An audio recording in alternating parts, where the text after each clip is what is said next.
Why we should fight against our little sins during Lent. While we certainly should combat against any mortal or serious sins during Lent, sometimes the little sins we commit each day can threaten our peace. Lent is a spiritual battle, whether we realize it or not. It is a time when we imitate Jesus' 40 days of temptation in the desert. Pope Benedict XVI pointed out this aspect of Lent in a homily he gave on Ash Wednesday in 2006.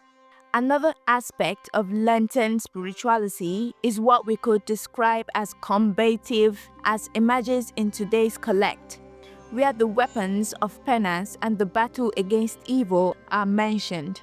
Every day, but particularly in Lent, Christians must face a struggle, like the one that Christ underwent in the desert of Judea, where for 40 days he was tempted by the devil, and then in Gethsemane, when he rejected the most severe temptation, accepting the Father's will to the very end. For us, it is a spiritual battle waged against sin and finally against Satan.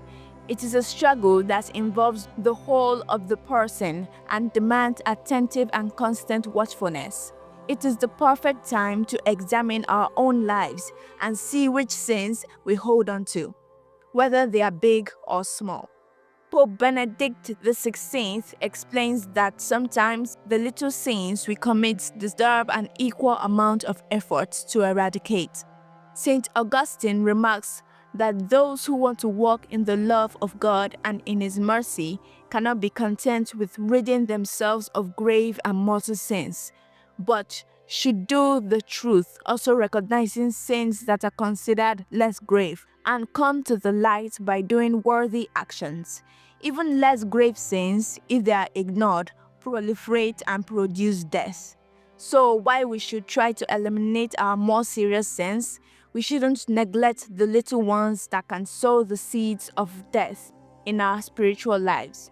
If we ignore the little sins in our lives, they can become the big ones that lead us away from God. God bless you.